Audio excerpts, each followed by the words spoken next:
trying to live stream on YouTube, so I'll let you know when that is.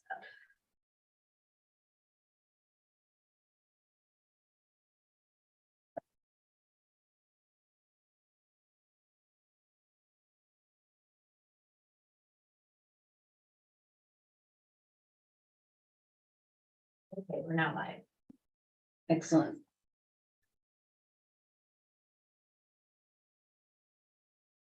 Well, good afternoon and welcome everybody to the Bungalow County Home and Community Care Block Grant Advisory Committee monthly meeting. I'm really delighted to have everybody here in the room. It's been a good experience. So we'll just move things right along. Everybody should have hard copy in front of you of the agendas and all the handouts, which is great. I like that. And so do we have any revisions to the agenda? Do I have a motion to approve the agenda? Approve. Second? Second. All right. Now, on to the meeting minutes. Are there any revisions, additions, corrections to the meeting minutes?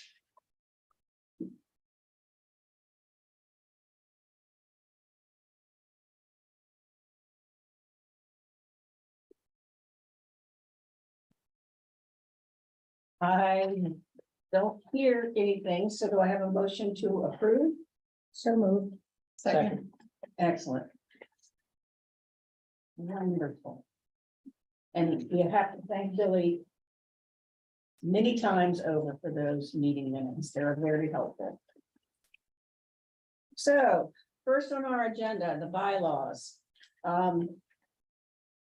You'll note that in your handout, the only item that is redlined is in the first page, section 1A of Article 2, and it talks about the conflict of interest.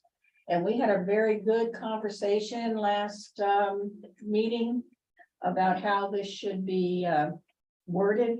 And this was Dan's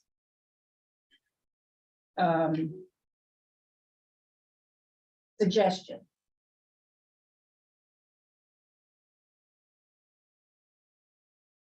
I think it's a video they're playing in the Board of Delegates meeting Oh, or something. okay, we apologize. There's music going on and we don't know where it's from, but okay. So Dan, do you want to read your red line? Sure. We struggled with what, I can't remember what was there, but this is what I came up with. The role of the committee member is to advocate for aging services as a whole. Members should be cautious in advocating for one agency. The chair shall note to the member when excessive advocacy is noticed. To further eliminate appearance of a conflict, committee members shall not be volunteers of funded agencies. Clear.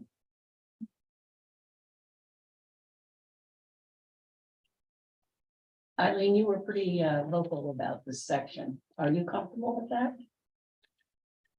Sure. Would you change it in any way?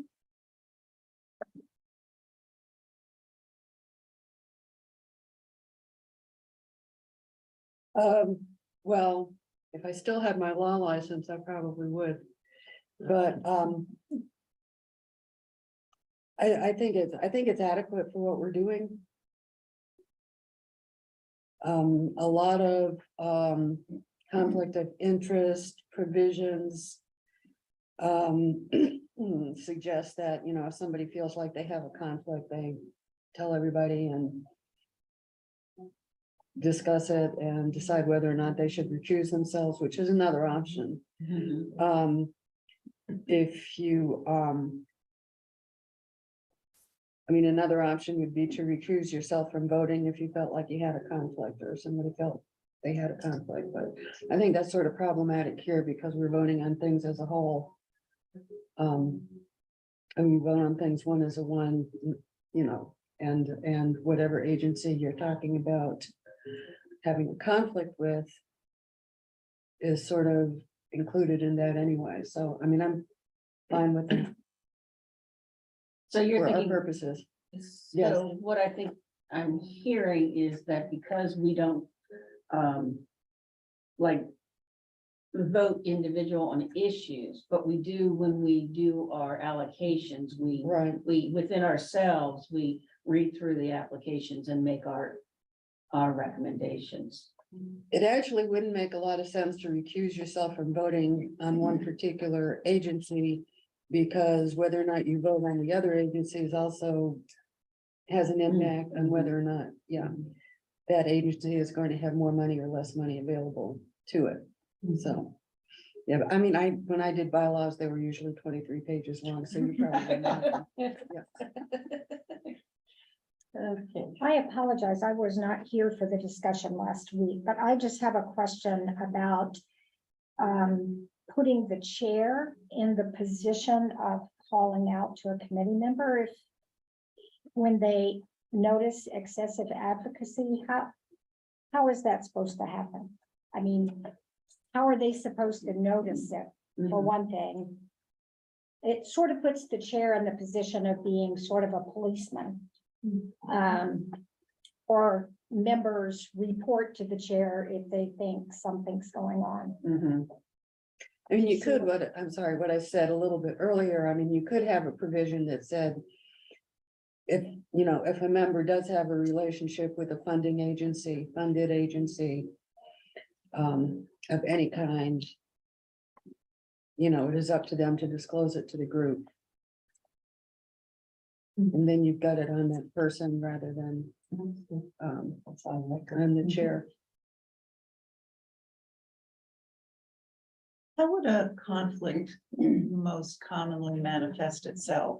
If someone was not an employee or a prior employee had some kind of professional relationship to the, the funded agency in question. And would a conflict of interest include over enthusiasm in favor of one over the other, even though there's no Right. personal? Okay. I mean, I think the idea is we're supposed to look at all of the agencies objectively. Right. You know, without reference to my best friend's daughter working there. Or if a committee member was a member of the finance committee, for example, Right. for a funded agency, or a member of the board, or. Yeah, those are straightforward. If you have some kind of a professional or personal connection to a funded agency, that's an obvious potential conflict of interest. But barring it, lacking any of that, apart from an excessive enthusiasm for one agency over another. I'm just trying to visualize how it would be likely to manifest itself, where we would I mean, notice. I think, that is one issue, the reverse might be. I know so-and-so is looking for another job in Philadelphia, something like that.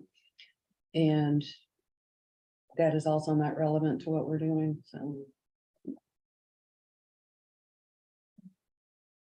Well, it sounds like, I personally, since I am the chair, I wouldn't have objection to removing that sentence about the chair. And if I'm hearing Eileen and trying to, on the fly, write it down, say something to the effect of, if anyone has a relationship of any kind, members must disclose this to the committee. Yeah, So, Are we saying that if anyone, I'm thinking what you just said, if anyone has a conflict of any kind, is that well, I think we said relationship, a relationship? and that doesn't necessarily mean that you would not, not be able to vote or get knocked out the committee. Particularly. but you just disclose it. You let the Right. group know. Right. Mhm. You just call- And if you don't feel like it's making any difference in the way you're, weighing the various factors, that's okay. I think that takes the onus off the chair. Yes. Yeah. I agree. Sounds fine. Well, it appears that we will not be able to vote on approval of this, so it's okay, I think we're getting closer, every step is an improvement, so I'm excited for all the input. So what I will do is I'll take the chair sentence out and then put in the new sentence, and then we will look at it again. And hopefully next month we'll be able to approve them and put this to bed. Couldn't we go ahead and approve it, with the caveat that the, proposed change, the friendly amendment would be accepted?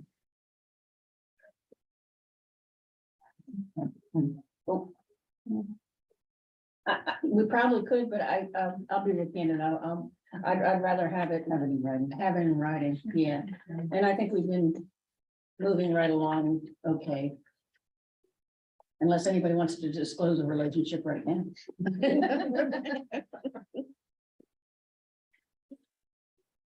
Okay. Susan, I apologize. I wasn't at the last meeting, but I know that there had been some conversation around the chairperson and then the vice chairperson. Did you all discuss anything around that? Like, are you going to keep both of those positions, one of those positions?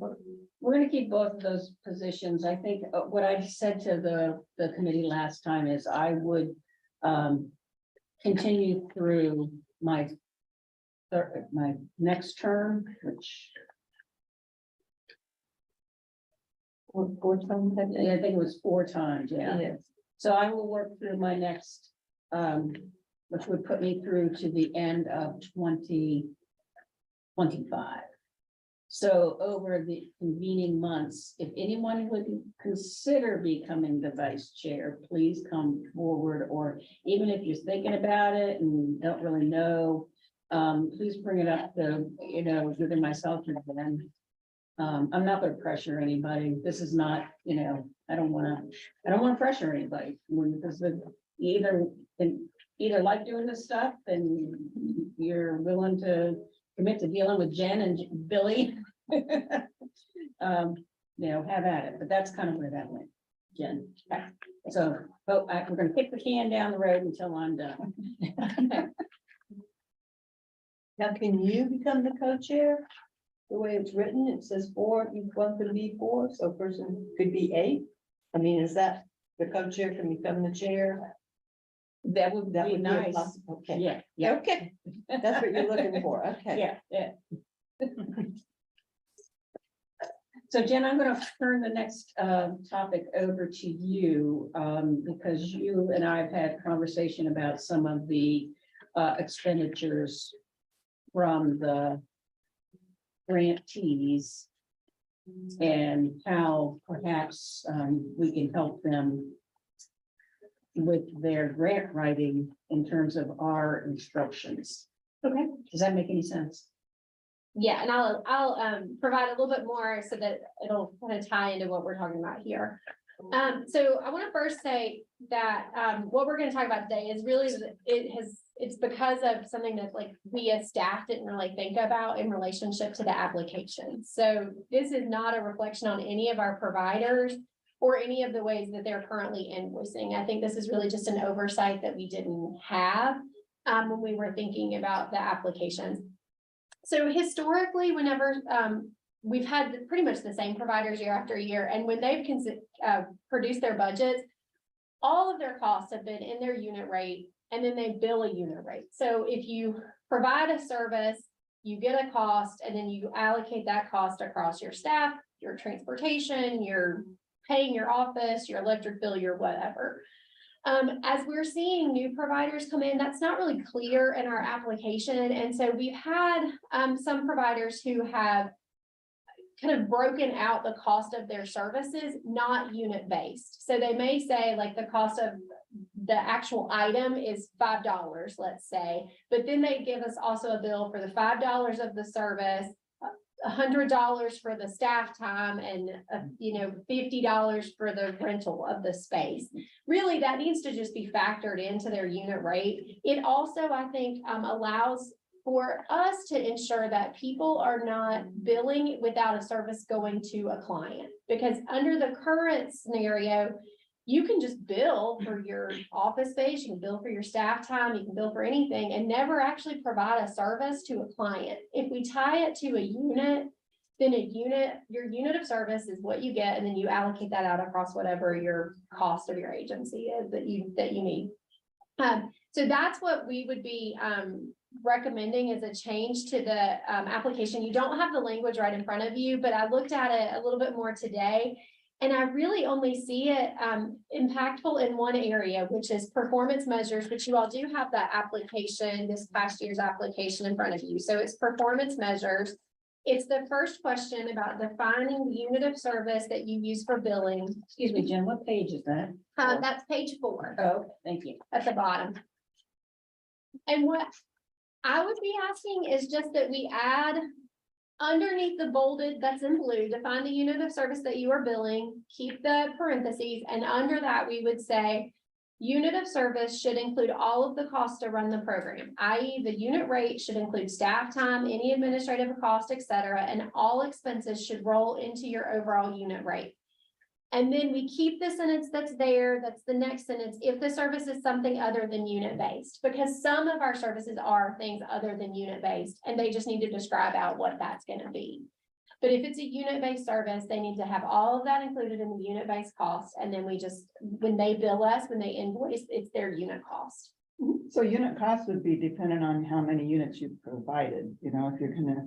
So how do they come up with the estimate of, we're saying the unit cost is this, assuming we're serving between 50 and 75 clients? Because if they served 100, the unit cost would drop. If they served 25, it would go up. So that seems like it would be a little difficult for, especially a new provider, to be able to determine what is the unit of cost based on how many units of service you provide. So they are asked, that's a great point, yes. And they are asked to estimate how many clients they're going to serve. So they need to figure that out, like how many clients they're going to serve, and then what the cost to run the program is, and then divide that by their total to decide what their unit rate is. Also, on the budget, we have an additional budget addendum, and y'all don't have that in your packet, but there is just one more sentence that we added to the budget application. There's no other revisions.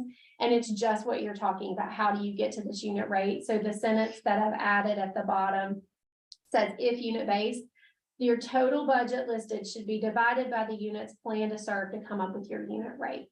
So unfortunately that will change, but that's going to be the responsibility of the provider to determine how many units can they do and how much money are they requesting. It still sounds complicated, because if they provide multiple service, it's like, well, our unit of service is based on this for rent because this program is serving this amount. You know, if you've got multiple services coming up with a unit rate for the one service, seems like it could be pretty almost arbitrary in a way, or kind of complex anyway. So our application process is very easy in comparison to the forms that providers have to complete after they get the funding. So after an allocation, and we can always show you all those 732 documents, but they are extensive packets of paper. So providers do have to allocate out those pieces across like 5 different Excel forms anyway. Unfortunately, it's not an easy process. It's like determining their indirect rate, or Yes. which most nonprofits can't really do reliably. Yeah, and we did talk about adding allowing for a 10% admin, and we can have conversation. I mean, this is a recommendation. We did talk about a 10% admin, but when you're talking about block grant, that gets really hard. They still have to put that in their unit rate, because we can only put one rate into ARMS. So you can't show a unit rate and then a 10% admin on top of that. You have to show your total, what you're going to be reimbursed for. Don't we have reliable data, having done this for a while, that would tell us that really is a problem, like she's saying? That, well, she's saying it'd be difficult for those groups to determine exact rate. Well, we're saying we can do it, but that has been going on for a while. How well do we know that it's been a pretty reliable formula in the past, or I don't know if I'm making myself clear, but I would say, again, it's on the provider to determine what their rate is, and they just need to understand, looking from if they're applying again and revising what their rates are in accordance to cost of living or various, The history. yeah, I mean, coming from on a different side, I have to do this as well, and I just kind of take in data from years past and make an educated guess as to what it's gonna look like for what I'm doing for whenever I'm submitting these budgets. Is part of your point that new people submitting a request for the first time may not be able to accurately determine? It'd be tough, I guess, if that's the way you do it. then it's- It definitely is, and I think that's one of the reasons that most of what we're seeing is new providers, and that's where I'm saying, like, we've failed to provide that knowledge at the upfront, and also we continue to be available. So if there are anybody that's listening today that is thinking about applying, Billy and I are also available to meet with individuals one-on-one during the application process to help them figure that out if they needed some assistance. Our more seasoned providers they're pretty accustomed to doing it, and so they know, so it is harder for our new providers, which is why I was hopeful that an additional sentence added to the application that specifically describes what we're looking for will help them understand that they need to be really considering all of the costs to run the program. And we're already starting talking with our current new providers about it. Like we provided an example with one of our providers who has just charged the cost to do whatever the service is, but they're not considering their staff's time to do the service. And then if they don't have an office or a phone, they can't even do the service. So they need to just add all of those pieces in and then divide it out by the number of services they plan to provide versus like breaking it out. Jen, I know that there is typically a training as the new applications go out. Is there any way that we could emphasize that all new providers need to attend the training and the how to determine your unit rate is probably like a major topic in the training? Yes, and thank you, Susan. That's, there's two parts to that. One, yes, we always do a recorded training. It is live, I mean, it's available stream, and then we record it for anybody who can't attend. There used to be a mandated training. So if we could mandate that, we could definitely go back and say, if you're a new provider or new applicant, you're mandated to attend the training to walk through the application. We can definitely do that. I'll also say, for any providers that might be listening or any future providers, we're working with our other grant partners at the county, and we're hopeful to have an actual in-person grant day. So all of the people at the county who oversee grants, we're looking at trying to do an in-person day, maybe in January or sometime. We don't have the date, but we'll make sure that everybody knows about the date. So any of the nonprofits in the community or any providers in the community can come and kind of hear from all of the agencies or all of the grant funders at the county at one time, and we can have one-on-one conversations. And then we'll also still do our regular recorded hour-long training, and we can mandate it if that's what the committee would like us to do for any new providers. I would suggest that, because I'm just afraid this may become a barrier to not a smaller nonprofit that maybe is a little less sophisticated, but the idea of doing something like this could prevent them from being competitive in their proposal. I mean, other county agencies don't do this the same way, because I've done grants for two different nonprofits to the county, and they don't do a unit service. So this is different than what other aspects of the county grant making process uses. Yeah, this is one of the hardest grant funded services that the county offers because of the arms reporting, because these are federal dollars and a lot of the other county funds are county funds. And it's really, a lot of this ties back to arms because we can't do those two different rates. But yes, and we don't want we've had this conversation a lot in years past, like not wanting to deter smaller nonprofits from applying. We would welcome new applicants to apply. And again, Billy and I are available to walk anybody through the application. We'll make sure that we share the mandated training for any new applicants, and then make sure that people know about the opportunity if the county does get to the one-on-one meeting. And I will just add as well, we have had instances where people have revised their unit rates mid-year. It has to be approved by the committee though. Because since the limitation of arms can only handle one unit rate, it will be retroactively applied to whatever units they may have provided previously in the year. It's not necessarily an option we like to go with, but say for instance, one of our agencies gets kicked out of their building and they have to have a new building, rent is higher, things like that. In those types of situations, they would have to have extreme justification in order to get that unit adjusted. But that is also an option. So, Zach, for our new members and a reminder for our continuing members, what is ARMS? So ARMS is the Aging Resource Management System. It is what the Home and Community Care Block Grant funding flows through at the state level. At the beginning of the year, budgets are entered into ARMS and units are claimed out of that. It also has a cap on it, so you can only claim 1/12 of your budget every month until the last 2 months where you can claim all of your budget. And the good thing about it is that it's impossible to overpay somebody because you have to have that money in ARMS in order to draw down from, otherwise you don't get a paycheck from it. But yes, ARMS is the Aging Resource Management System. It's just the financial piece of the Home and Community Care Block Grant that I deal a lot with. And if I understand, it's older than dirt. It is 20+ years old, I believe, Aging systems. State level, state level. So. But I do like the idea, Jen, of doing, the new providers having a mandate to go to the training. The grant day sounds like, a great opportunity for our community nonprofits. And, what I would like folks to do is, look at this. I'm glad everybody's got a hard copy.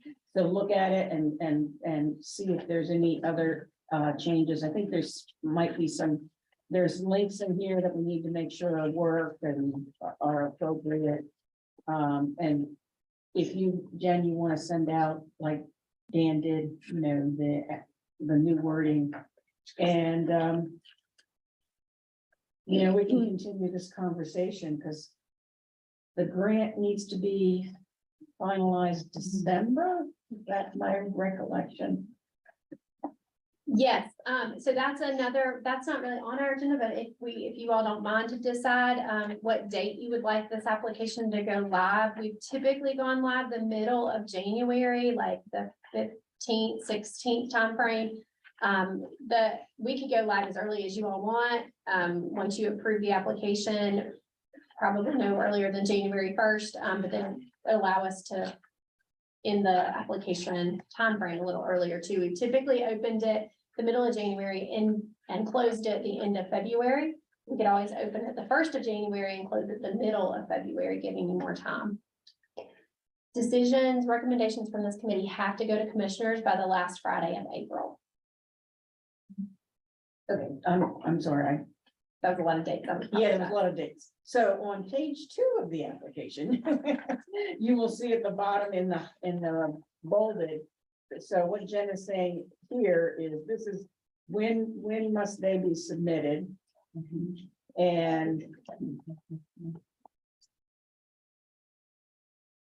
then we talk about on page 3 in the first sentence, should they have additional questions, we'll be contacting you in March.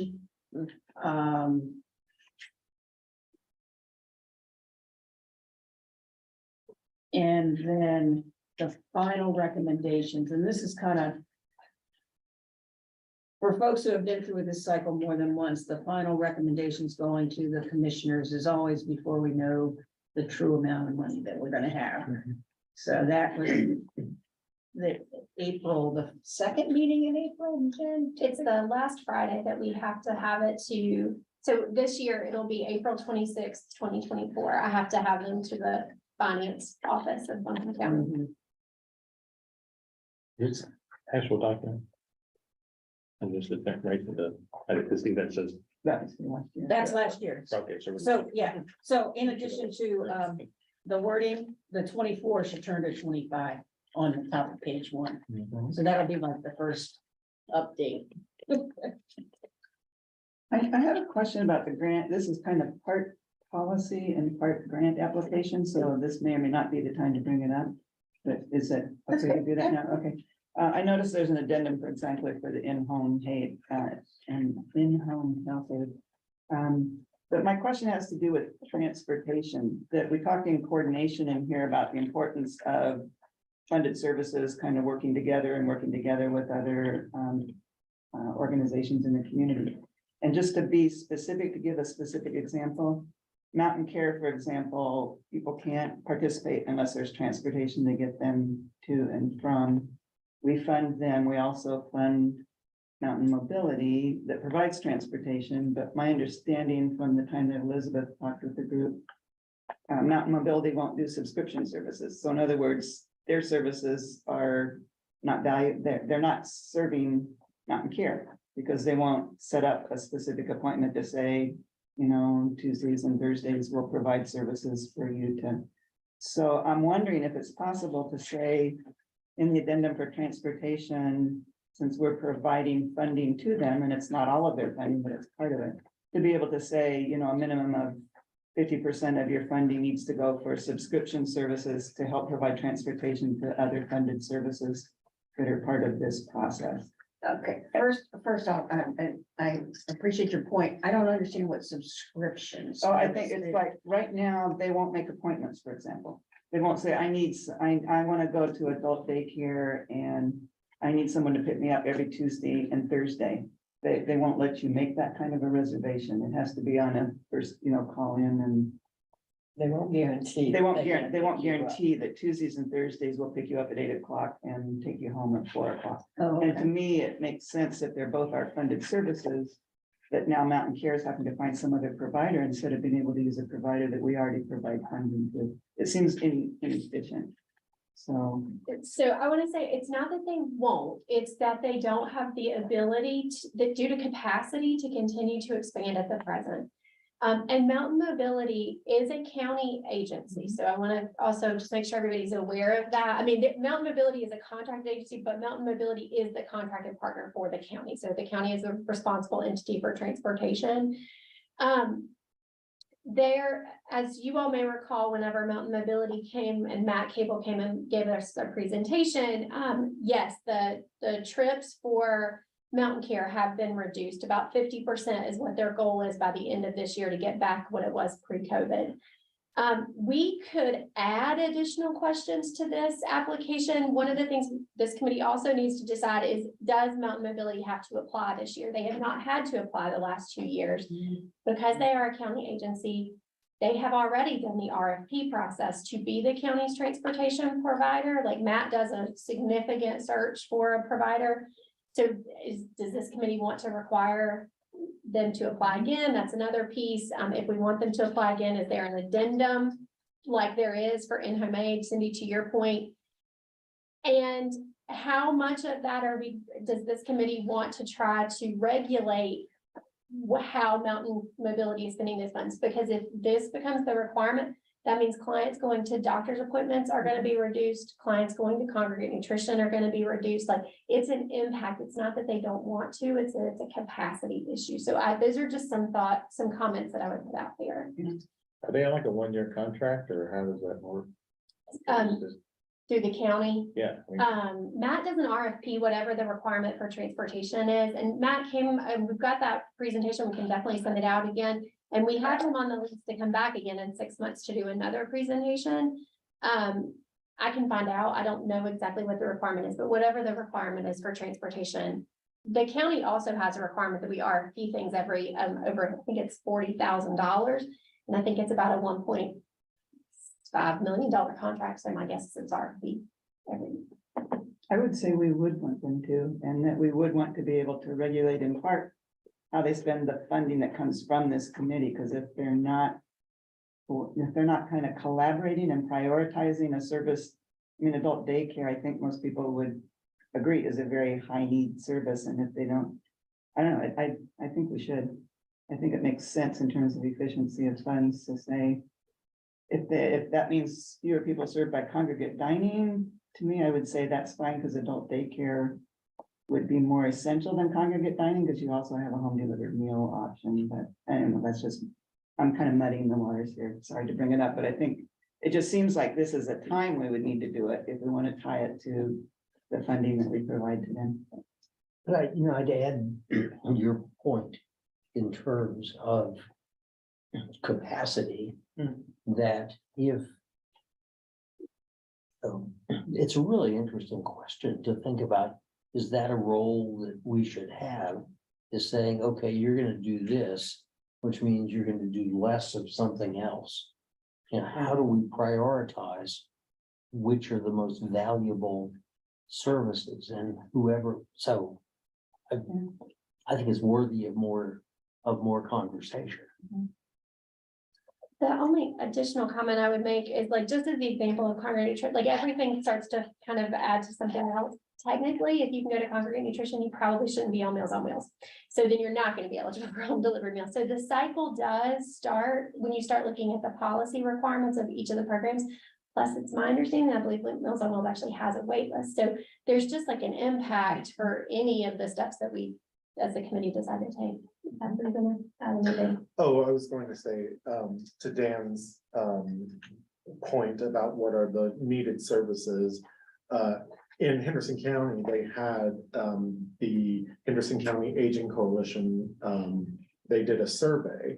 And their survey had that question of what do you feel is the most needed service, and they had it ranked and all that, so that's always an option that we could do. We could do a survey just to Buncombe County, individuals, caretakers and people age 60 plus, and just say, here are the list of services that we currently offer. What do you feel is the most important service? And then that will determine if a congregate meal is more important than a day of adult daycare or vice versa. And it could help us make informed decisions about the usage of funding and things like that. And I So- think the priorities too will vary by economic demographic group.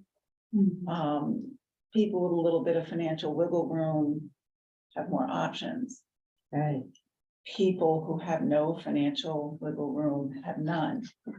So for them, the way they look at transportation versus Meals on Wheels versus the other services is going to be very different. And I know the first time I went through the funding process, in my head, I tried to take the agencies and prioritize them. You know, if I were in dire straits, what would be most important to me? And the challenge there is that it's hard to do, because you keep coming up with exceptions to, well, yeah, this is my first pass, but if this happens to me, then I change this around. So it would be interesting to get survey data sorted by demographic. And then look at within the community, what's the most heavily weighted demographic. And I don't have an intuitive sense of that. Well, we do have the ability through ARMS to do demographics as well. So current clients receiving service, there is a demographic breakdown there. But yeah, we do have that to draw from, but from survey standards, yeah, it may be helpful just to. And if I remember correctly, the Deerfield effort to look at needs in the community had a lot of input from the various, I want to say players, but various folks from providers that were trying to not reinvent the wheel as the survey went out. So it might be interesting to find out where that is. Yeah, I had asked for an update yesterday, so I'll see if I can get an update about what's happening with the survey. Our historical information has shown that there are 3 issues that rise to the top: nutrition, transportation, and in-home aid. So, I mean, we're essentially all talking about the same services. And, unfortunately, there is definitely a need. Transportation is an expensive program, but it's definitely a need in our community. We do not have enough caregivers to meet the needs when it comes to in-home aid. And then congregate nutrition or home delivered meals is a demand that is large, and any decisions do have that kind of ongoing impact. So whatever you all decide, I'm happy to do. Just let me know if we need to add an addendum or, we can get some updates on anything particular if it would be helpful. Well, I like Dan's comment that it calls for more conversation. So that was why it's good to have this document in front of us so that we can start to think about it. And between now and say the end of the year, we could get something that we're all comfortable with. But also a segue from, getting transportation for the services. If we want to go and look at the units of service report, I think you'll notice you can kind of look at the service report and supplemental agent funds together. And to focus on the transportation for Mountain Care, you'll notice in the units of service under general transportation. And I apologize, I used to have these orange fake rulers. But if you look at the row that says Mountain Care and it has the agency is Mountain Care, the top item next to Mountain Care is general transportation. You'll see as you go across the schedule, we awarded them 31,000 for transportation. They are at 20% expenditure, which is what they should be. So they are using the mountain mobility. They're using these dollars for mountain mobility, right, Jen? Correct. And then they have, if you then switch over to the supplemental agent funds, which is the one that has the yellow on it, you'll see that that in the last column is Mountain Care, and they have started, they started working with a private provider. So, and we have awarded them $30,000 for that. So, I have been in more meetings and I have heard it many times. Transportation is always a problem. And you're talking to someone who comes from a metropolitan area where you could get on a bus and go between counties. Or, living in close to a city where you had a subway or an underground. So it's in our area, in our rural area, transportation is an issue. If you don't have a car. Doctors, grocery, everything. Yeah. So, so I'm delighted that Mountain Care has started, this private, transportation company. Jen, do you have any info on that or any more? Did you Yeah. get? It's expensive. I mean, I'll be very honest, and they recognize it's expensive. It's a $50 pickup every time somebody gets in the car, and then it's a mileage reimbursement, $3.25 a mile. So this is for 4 clients that are receiving services going back and forth from Mountain Care for the month. But they have found a provider, and we are glad about that. But this shows you that it's a very expensive program. And just if you don't mind, Susan, back to the units of service document, to the conversation just a few moments ago. If you were to look at Mountain Mobility, we do encourage all of our providers to always show all of their units, even though they're not getting reimbursed but at the 1/12, as Zach mentioned at the beginning. You will see that Mountain Mobility, both for medical and general, have already expended 59% of their budget or 56% of their budget. So they are on par to be over, close to almost 200% of the allocation that they already received. And you're looking at the third column from the right. Percent of grants, yeah. I have to remember. 50-50 chance. I have to make a pencil so I know which one is right and left.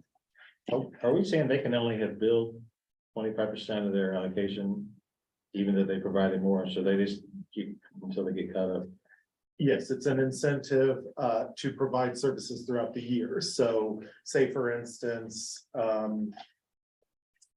someone had a small amount of their grant and they utilized it entirely within the first 2 months.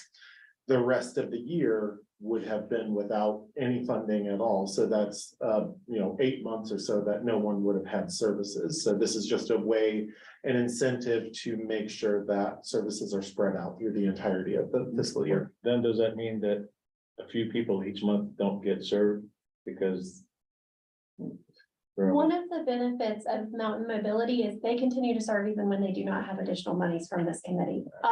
Like in almost any other provider on this list, and this is not a negative about the provider, it's just a reality. When these funds are done, they do not continue to provide the service because they have no other funding to pull from. Mountain Mobility, because it has other county funds and other programs that continue to run the programs, they are typically our provider at the end of the year that can take money. So like if you've been on the committee, you know that at the end of the year, we have a little bit of money and Zach is doing all he can do behind the scenes to make sure that all of those funds get spent. Mountain Mobility is usually able to take those because they've exhausted 110% more than what they actually were given.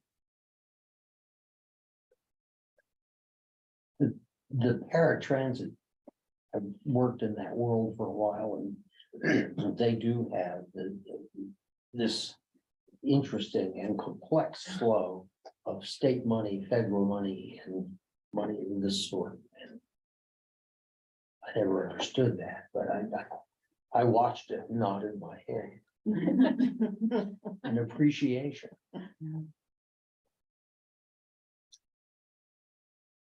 So and this kind of reminds me of the pain that I feel every year when we review the grants and everybody submits what they want and need, and we have to make some tough decisions, so. But I'm excited to see the private transportation on behalf of Mountain Care, so I think that's a way of adjusting to the environment. And I think that I give Elizabeth a lot of credit for that. So I think before we go off of the units of service report, I do want to just share with folks that if you recall, the last 2 months, it was kind of difficult to see how people were doing because they were just starting up and you saw that it had like, they weren't meeting the nice highlighted benchmark on the bottom that on the units of service that Zach puts down there. At this time, you should have spent X% of your budget. So if you just look real quickly, you'll see in that fourth column from the right, grant percent, that pretty much people are on target. I think Jen can share something about the in-home aid.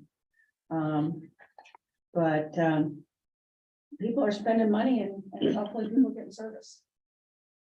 Yeah, a quick update about in-home aid. You do see 0% listed here. That's mostly because you'll see that some of those clients are coming up on the county funded one, the Supplemental Aging Services Fund. We only have 3 clients currently in the level 3 program. Again, once they cycle off, we won't be adding any additional clients on. This makes it look like we're really good with in-home aid funding right now. I will say it looks a little skewed because you all have actually granted, the 211,000 that you see on the aging supplemental funds. Our plan is to exhaust all block grant funding first and then move to county funding. We are though still hopeful that we will spend more money than we did last year. I don't know that we'll get to all of it, but we're working towards doing that. We're adding 10 more clients on in November, which will put us at over 50 clients served, which is more than we've had historically. And also clients are actually getting served. So they're not just on service, but they actually have aids for the most part. We only have 1 or 2 clients that are currently not consistently served. The clients that you do see on the supplemental aging services funds right now, in addition to them being the level 3 clients, they are clients who their family members are providing their care for them. And technically you can't pay for them under block grant funding, except for in specific situations, which is a very deep policy review that we did. So we're using county dollars to pay for them.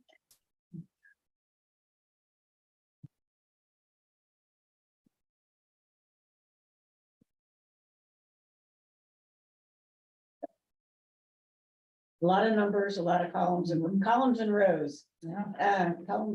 That used to be my nickname. Columns and rows, because I'm gonna count. Susan, can I say one more thing? I'm so Sure. sorry, and this is just because I feel like I would be remiss if I didn't highlight fiscal legal, since we talked about mountain mobility a minute ago, and this is just another example. Fiscal legal has already exhausted 94% of their grant. So they're another provider that typically continues to serve well beyond what the allocation was. If you have other funding they can reach into, but they usually are going to be well above what the allocation amount is. Thank you for that, Jen. Yeah. Historically, they've been that way though, as long as I can remember, they've Yes. always, Mhm. and if we had any extra, it was always, physical legal always popped to my mind that we needed to try to get to them, so provide services. And also on the units of service, as a reminder, and we're gonna have to come to some decision about this, let's see, if in the green. At the bottom of the schedule, you'll see it says, HCCBG funding, and then there's a balance all the way of $40,578. So this was the result of us doing our allocation, then the feds and the state coming back after we've done it, and they gave us more money. So don't forget, we're gonna have to allocate that to something. And I think Jen, you said we could maybe do it to a new provider, is that? You all have to decide. If you want it to be a new provider, it would have to require an application process and going through all of that. So whatever you all would like to do. How are you gonna know about a new provider? I mean, how are we gonna know that mid-year that someone's be interested? I don't know how that works. We'd have to release the application process again and require applications. I guess people like that watch those things that pop up. Okay. Yeah. And then we as the committee would have to go through reading them and doing an evaluation, Yeah. So, food for thought. But I'm happy we have that money. When do we have to make a decision on it? Is there a deadline? Well, we said we would kind of discuss it at the end of the first quarter, and so now this is like the first quarter of information that we have. So we can't kick it down the road too far, but. It'd make more sense to just allocate it to current agencies that need more money. Right. Especially because we have mountain That's what housing. we've done in the past. I mean, mountain mobility. I'm sorry, I didn't hear that. We've just allocated it to somebody who needed the money in the past, haven't we? Yes, and I will say so one of the things that we typically do when it starts to look like people may not be spending their funds is we'll send an email out and say who can use it. So we give everybody the opportunity to request it. We can do that again. You all can make a decision just based on what the allocation currently is on here. But you all have pretty much the reign to do that. So shall we maybe try to target our December meeting to make a decision? Is that December or January, when we get 6 months, half a year worth of data? And then also the data plus a email out. There may be, at that point too, there may be providers that are gonna look to relinquish funds. Like I'm starting to think we could probably relinquish this 14,000 in level 3 in home aid funds. So there may be opportunities for things like that too. Okay. Well, I'll tell you what, I will keep that agenda item on the agenda so that we don't forget about it. So I have, let's see, 7 more minutes left. So if there aren't any more questions on the 2 schedules, we can go on to kind of wrap up. Are there any questions on the numbers? Notes? Okay. So the last piece of the agenda is always action items and our next steps. In last year, we did provider visits. And although I like the provider visits, I also like the idea of the provider presentations. So Jen, Jen and I kind of talked, oh good grief, Friday, I guess it was, this past Friday. And we would like to, make personally, I would like to make the recommendation that we do presentations rather than on-site visits. So that this way, we give the folks, I don't know, 15 minutes plus 5 minutes for discussion, and everybody hears the same thing.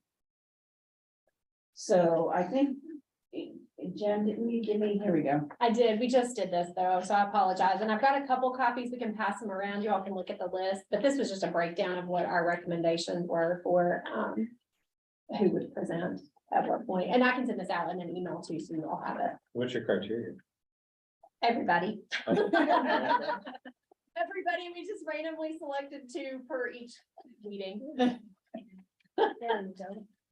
And I will say we did prioritize those who you haven't heard from yet, first, and then, Mountain Care, Mountain Mobility, Buncombe County, and one list here for myself.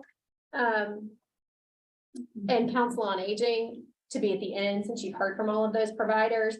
And then the other ones you haven't heard from more closely. Memory Care also is getting a new director, or has a new director. They've already named her, but we wanted to give her a little bit of time. She's already been with the agency for a long time. She's very familiar, but before she, to be in her position for a while before she comes to the meeting. Is Margaret Templeton, Virginia Templeton, she's coming down? She's retiring, yes. I believe at the end of the year, and they've announced Elizabeth is going to be stepping in as the director. So, So this would start next meeting. correct. And the next meeting brings us into holiday season. So I looked at last year, and what we did last year is that we actually moved the meetings a week before the holiday. So for example, if you look at November, typically next month, we would have had a meeting on the 22nd, which is the day before Thanksgiving. So what I'd like to propose is to put the meeting on the 15th, do the same 3:30 time and the virtual option.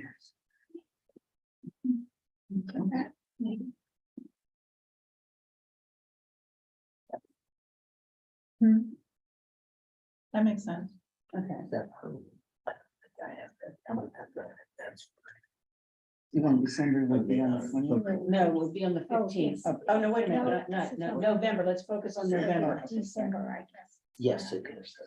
So November would be the 15th. I'm not. No, so if we're okay with that, we got November on the 15th. And 13, December. so then the question would be for December, and this can be finalized next month, is do you want to do it on the 20th or the 13th? The 20th would be the week before the holiday. And then the 13th would be like 2 weeks before, but I know a lot of folks have plans and trips and all kinds of good things. So even though if you can't attend, I'd still like to have the meeting for those who are in town. Just keeps momentum going. And you're always welcome to send like emails and stuff and say, hey, for example, we talked about the $40,000. You can, I try to send out information ahead of time so you guys can look at stuff. So when are you proposing for December? There's 2 options, Oh, 13th or the 20th. I'm traveling on the 20th. I was gonna say, a lot of people probably will be traveling at that time, so perhaps we have better attendance if we did the 13th is my suggestion. That makes sense. Okay, well, we'll have Billy make sure that we get all the tech people in line and make sure all the announcements are put out for the change of date.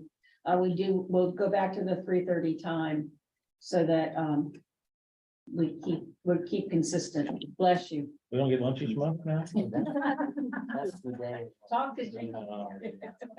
We're usually the third Wednesday, right? Fourth. Fourth, oh. usually the fourth, but now it'll be November 15th and December 13th. So I have 1:59. Any questions, comments, concerns, any last minute items before we adjourn? I would just add that if you can't make those meetings, just remember that they all are recorded, so at any point, anybody can go back and watch those on the Engage Mountain platform, and we'll send out the link to make sure you all have that as well. Good. Well, excellent. It was a great day, people. Thank you. Thank you. Thanks so for much. lunch. Yeah, thank you. That was very nice. Goodbye, everybody on the line.